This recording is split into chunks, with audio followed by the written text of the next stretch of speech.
Okay, so we have taken leave of our senses and purchased a BMW X5. It is the cheapest X5 that you could find in the UK.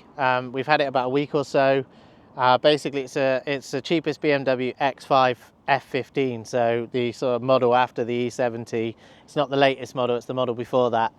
And yeah, issues with it so far that we've had. I've changed all the tyres, so it's now on sort of new part-worn premium tyres.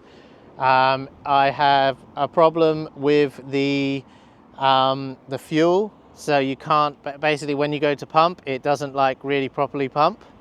It just kind of clicks off, but you can fill it if you go careful. So that's a problem. I replaced the screen in it with an Android screen, so we're hoping that doesn't run the battery down. It has supposedly got a new transfer box and prop shaft. Hopefully that will be the case. But yeah, we're about to basically take this on a massive drive. We're going to be driving to Bulgaria over 7 days, or 7 or 8. Basically, we're going to arrive there next Saturday. It's Saturday today. And we're heading off to Bulgaria. Basically, we're heading down to Portsmouth, jumping on a ferry tonight at 8 o'clock. So we've got plenty of time. This is like 8 or so in the morning now. So we've got like 12 hours to get ourselves there and get ourselves ready. It's an area we know well. We used to live down that way in Gosport, so we know it. But yeah, this car, let's hope that it's good, because basically there's just a few red flags, you know, the fuel not filling up really. The rest of it though, it drives pretty well as far as I can tell. It feels really nice to me, probably better than our E70 was. But yeah, nice looking car. Let me just flip the camera so you can see the car. Everybody is in the car is packed up, it's ready to go. So we are we are basically in the Tesco car park. We're going to go and get some fuel shortly. And yeah, so basically we are nearly ready to go on a big trip. So basically all the way down to Portsmouth, across to Saint Malo on the ferry. Then we're going to be going to Geneva, well, France, just outside Geneva. Hopefully get to see Geneva if we can. And then we're going to be heading to across Switzerland into Italy. We're going to be heading for Slovenia to stay on the coast in Isola for one night. Then we're heading on to Zagreb the next day, and then we're going to spend a couple of nights in Zagreb, and then we are going to head on up through Hungary into Romania, onto Timișoara, so through into Romania into Timișoara. We're going to be stopping there for 2 nights, and then on to Bulgaria. So we've got a long drive ahead of us. And hopefully everything is good with the car. I mean, basically all new tyres, part 1, yes, but kind of new. They've been okay for a couple of days. Not much. The only thing that was a bit weird with them was on the lip here. Just looks like it wasn't sat perfectly on the alloy. But I've asked, the garage said it was fine when he put the tyres on. And also Quick Fit confirmed that they thought it was fine as well. So it is what it is. We just got to carry on and hope that it's all good. But yeah, the car seems to be good. We got a few, you know, niggles with it, nothing major. Hopefully, yeah, the biggest problem is that fuel.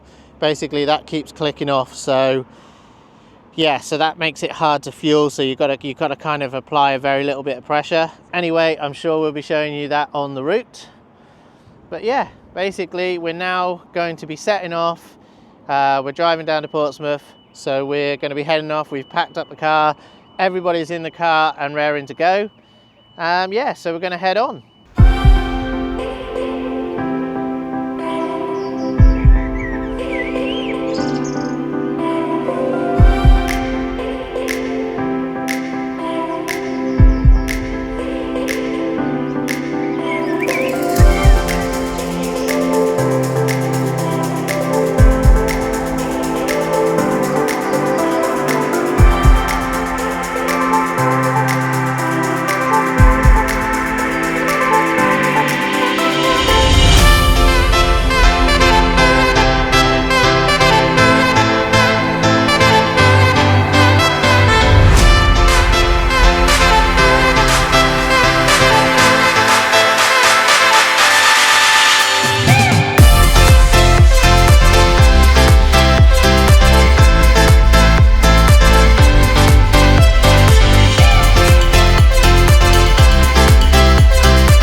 Okay, so we're gonna stop and get some fuel just before we head off. Let's see if it is really difficult, because we've got a problem with it keep clicking off.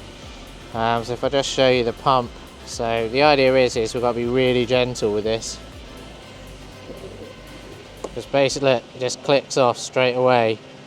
So you've got to be really careful, really gentle with it. It is filling, but it's only filling at a very slow amount. So you just got to be very gentle with it. It's going to be a bit of a pain in the neck, especially in places like Bulgaria where they insist on fueling the car for you. You don't tend to do it yourself. Just need to be really careful and fill it sort of slowly. Yeah, I'm just going to try and up the pressure a little bit, but yeah, you just got to be a bit careful. Yeah, so this is one of the issues with the car. The other issue with the car was, if you look on top here, you can see there's like a sort of a shark fin aerial. Now that leaked, that was leaking, and we only really discovered it a few days ago. So we had to basically fix that, and that was a bit of a problem really. So we tried to do it first of all how you meant to do it, with like a kind of windshield sealant, which is like a sort of sticky adhesive that really kind of it's kind of a bit elasticy but still solid. And yeah, basically that didn't really work, so it was still leaking, unless it's leaking from somewhere else, but we think it was from there. We could clearly see it was coming from there. So what we've done is we've now gone round it with silicone, which isn't ideal, but it should solve the problem, hopefully. So yeah, a bit crazy, but yeah, basically it doesn't, it was letting water in there. So anyway, I'm slowly filling this. Seems to be going okay. It is going, it's a bit annoying. We're going to see if we can get it sorted out in Bulgaria. But basically, just got to keep nudging it in until no more will go in, kind of thing. And I'm not really sure if we'll know fully if it's actually in there or not. What I mean is we won't know if it's clicking off. Now it's sort of being a little bit more difficult now.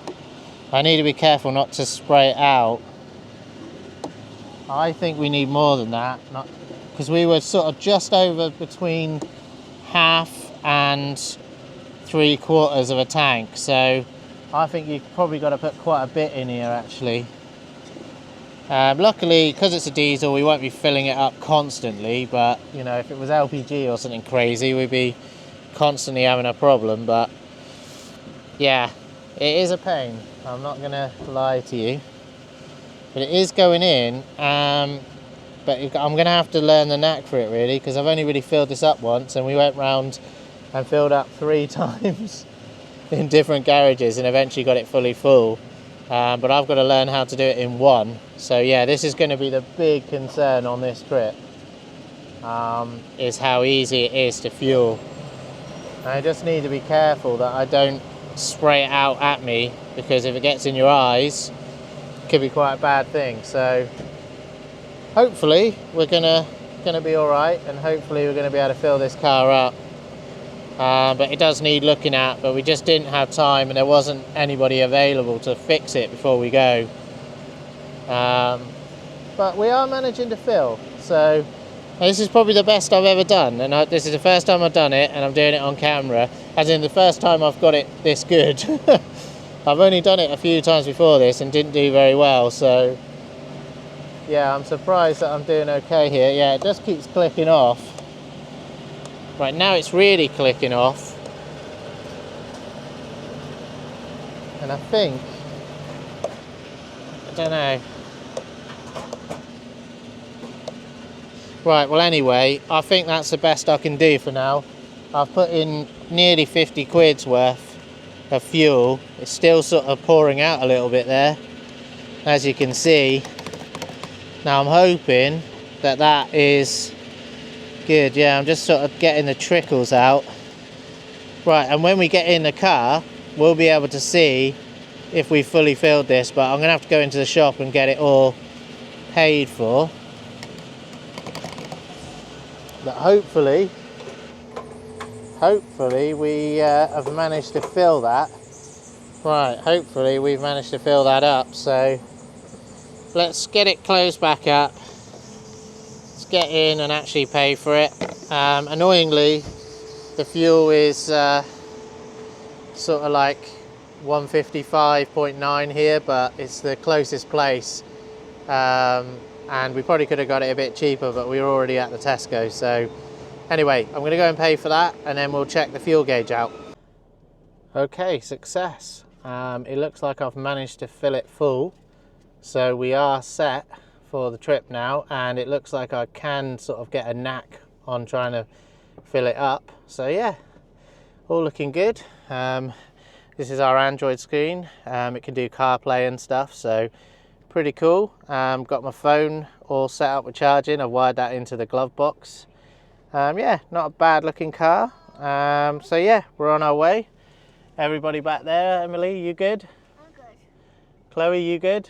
I'm good. Rachel, you good? I'm good, yeah. We're all good for the trip. Right, so we are going to head on now.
Still heading down the road. We had a sort of scary message just come up there. So we're on the M1, we're heading down towards Portsmouth. Basically we had something come up. It flashed up about a drivetrain problem, possible to continue, but it's not come back on again. We've done a bit of research on it, and Rachel thinks that it can happen for like a million different reasons, and a lot of them are like kind of nothing. So I guess we just keep going and sort of see if it occurs again.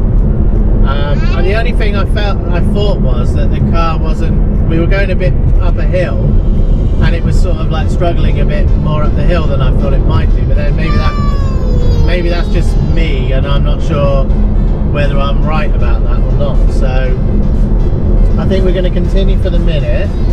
But this is a bit of a worry because, you know, when we've had things like, yeah, transmission faults and things like that in the past, that's usually meant the end of the journey pretty quickly. So let's just carry on for the minute. We've got breakdown cover, all that kind of stuff. The message has disappeared. It's not showing anywhere.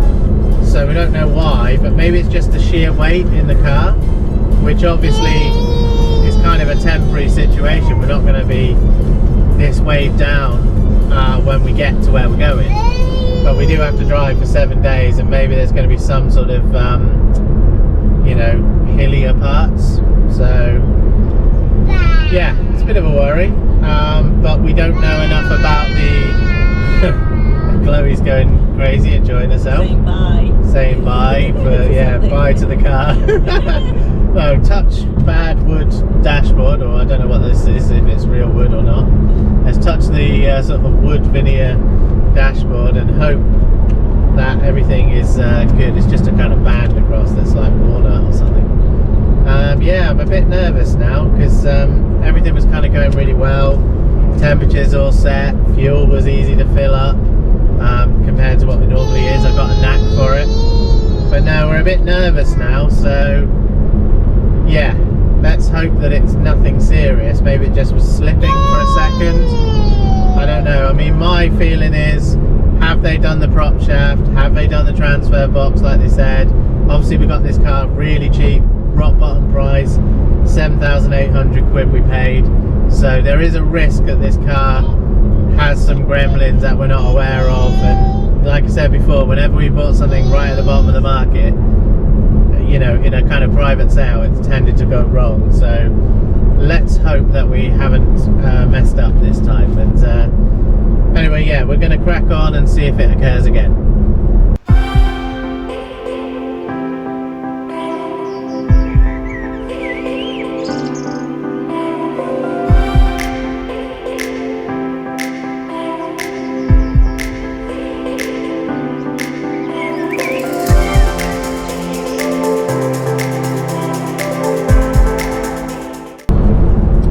Driving a little bit further, the message hasn't come back again yet, but we're still sort of a little bit concerned. Before we went on this drive, like maybe last week I think, we drove through the Peak District, so we went on relatively steep you know, hills, and we didn't get any warnings like this, did we? So I'm just nervous that it's when you're trying to go uphill that it's kind of slipping or struggling with it. But people have said, you know, it could be, you know, it can be a transmission issue, although that person had a consistent message, didn't they? It can be a faulty injector, but again, you know, it flashed off really quickly. It can be, what else can it be, Rach? I think no one's mentioned the prop shaft, and apparently this one's been changed. No one's mentioned the transfer box, and we believe that has been changed on this. So again, we just don't know. We had a BMW once, didn't we, an X5 that, like, it used to struggle with the gears, didn't it? You had to turn it off and then turn it back on again, and then it would be all right. You know, so I don't know if it's a total failure here, but so far it hasn't come back on again. The warning hasn't come back, so we're minded to carry on at the moment. But let's hope that, you know, I mean, it's just my gut feeling is when these sort of things tend to go wrong, you tend to have problems, and that's that. But let's see. You know, I think, yeah, we've had some pretty bad experiences, haven't we, where, you know, it just kind of goes and that's that. So let's see how we get on. You know, we should be, well, we don't know. Let's just see how we get on, I guess. Keep hanging down the road. For some reason it's taken us down the M1 to the M25, which is the long route as far as I'm aware. Normally you cut down through like Northampton and Silverstone, near that sort of way, through Oxfordshire. Don't know why it's not taking us that route. Maybe work on HS2 this weekend or something. But yeah, let's be positive and carry on and hope that everything's good. But we're not sure. We're not sure. But the message flashed up for a second, so I don't think we can bin the whole trip just because a message flashed up for a second. You know, it's kind of got to be a definite failure, I think, for us to give up. So let's just hope that that never happens again. But usually there's no smoke without fire.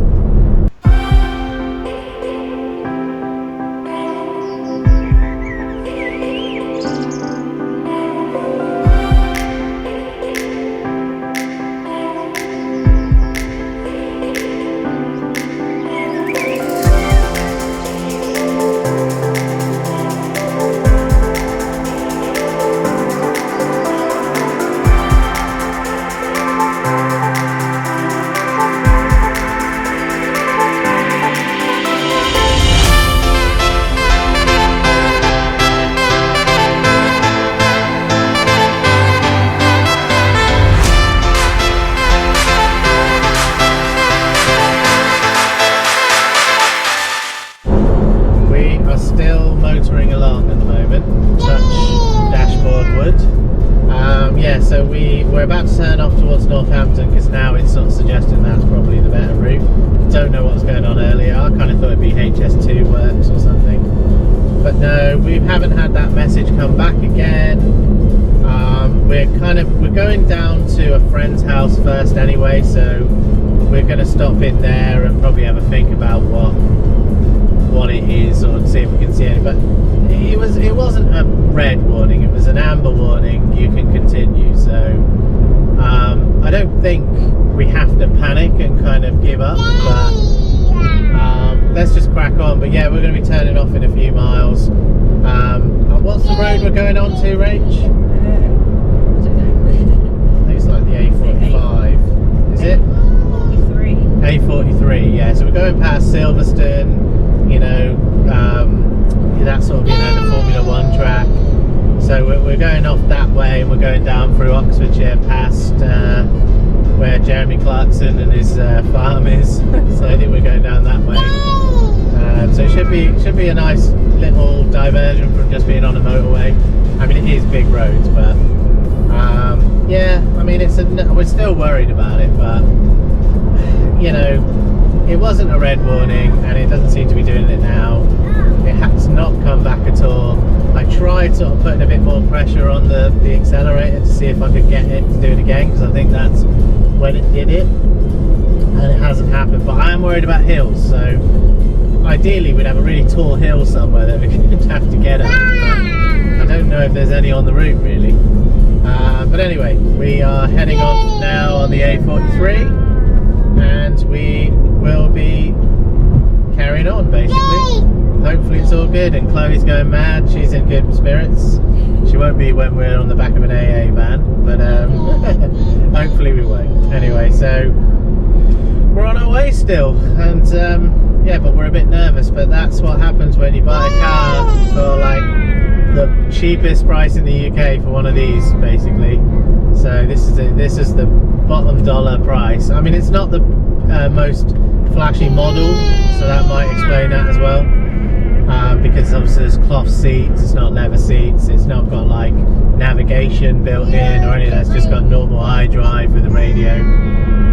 But anyway, we're on our way, and hopefully we've got you know, few hours to where we not few hours, yeah, we've got 2 hours and 37 minutes to where we're going to. Right, so we're on our way.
and the car seems to be behaving. There's nothing that has come back up, no messages have, you know, reappeared.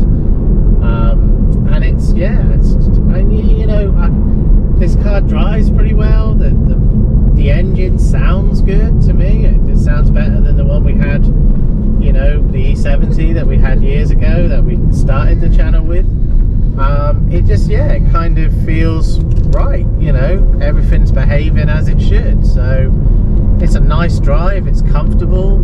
I tried comfort mode on it, that's working. I tried the eco mode, which it normally is on. That felt a bit sluggish when I was trying to sort of like pull away from roundabouts and things. So I went back into comfort mode, which I think just gives you a bit more grunt. But yeah, it's a nice car that I feel. Do you know what I mean? And I obviously took it for a test drive before I bought it. You know, so I didn't just kind of buy it on a, well, I did buy it on a whim, but you know, it's okay. I mean, I think it's driving quite well. Now we're just going through Hook. I remember going through here as a kid. That's in Hampshire, so we're actually in Hampshire now, I think. Is Hook in Hampshire? I think it is. Yeah, I think so. Yeah, I think they've got a nice cinema in here, haven't they? I think I know, I'm thinking of Alton. I went to Alton and I watched Jurassic Park as a kid. It was really good. But we're actually not from this area. But my dad lived up here. Anyway, yeah, so we are making good progress. We're about 34 minutes away from getting to where we're going to see some friends. Before we go down to the port later, probably have a look around the car to make sure that everything seems like it's not, you know, not knackered.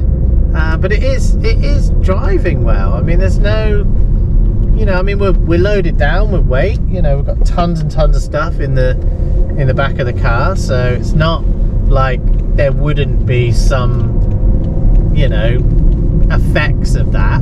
Obviously, the car feels heavier than it would do without that stuff there. You know, and we've got a lot. I mean, it's quite loaded down, I'd say, even if it's not, you know, right up to the top of the window or anything.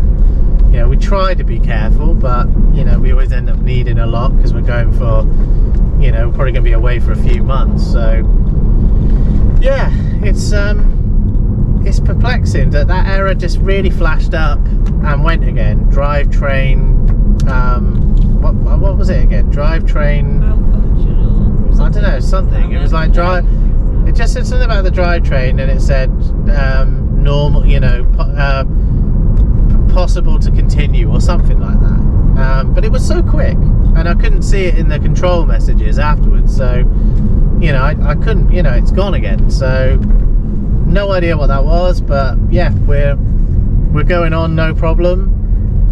You know, apart from the fact that we're in weird roads, back roads. But yeah, it's all kind of moving on. We're trying to make our way to the M3 to get on that, and that should take us down to where we need to go.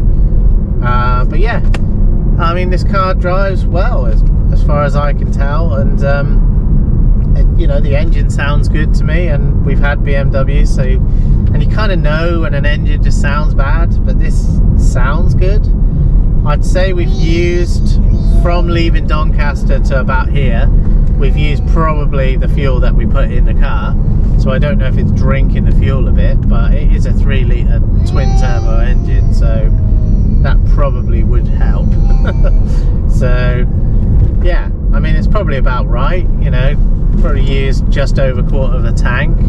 Yeah, probably a bit less than what we put in, so it's probably used just over a quarter of a tank, which I think is fine for the amount of distance we've covered.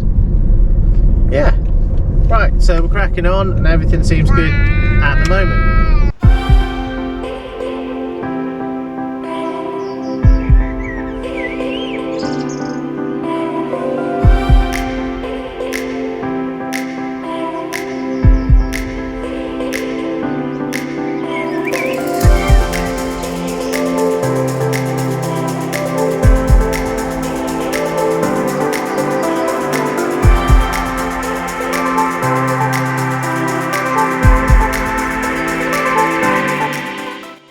Okay, we have just left our friends and we are heading off towards Portsmouth, Brittany Ferries. It's just gone 5, I'd say. No, 5:30. So we should be there for 6 o'clock, which is 2 hours before our boat. So should be pretty good. But Rachel's going to confirm that I've got the right address and stuff on the sat nav. But yeah, so far, I mean, we've only just left really, so the car might not be good yet, but we haven't had any reoccurrences of problems or anything. Everything seems to be going okay. We had a bit of an oil smell when we got out of the car, but to be honest, it went pretty quickly, so I'm guessing it's just oil that's getting heated up, maybe a little small leak, you know, the usual old car leak of oil, not probably anything too serious, so let's hope that's not a bad one too. But yeah, the car, yeah, we need to go and get some fuel, so we're probably gonna see if we can go to, we're going down towards Hedge End, I think, so maybe see if we can get some fuel on the route, see if we can find the cheapest fuel, because we think it's going to be cheaper here than in France, so we want to fill up before we kind of get on the boat. But yeah, we're heading on and hopefully we'll be on the boat soon.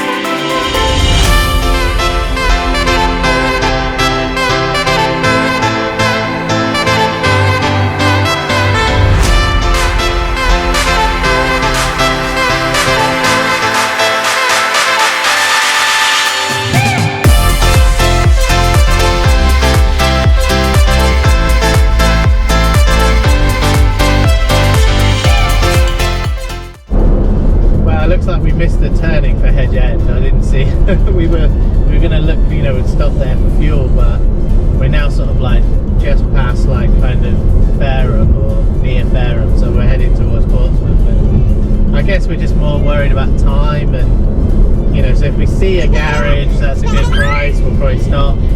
If not, the prices seem similar in France from what we can tell, so we're not necessarily desperate to get fuel.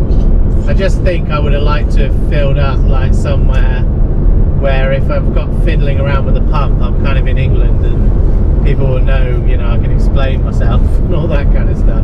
Because obviously the fuel's not going in that well. So yeah, I'd have rather done it here. I know we're going to have to cross the bridge eventually, so you know, we can't drive all the way through Europe without filling up. So, but no, what we're going to do is we'll see if we spot somewhere. If we do, we'll start, depending on the price. If not, we'll just have to do it tomorrow when we get off the boat.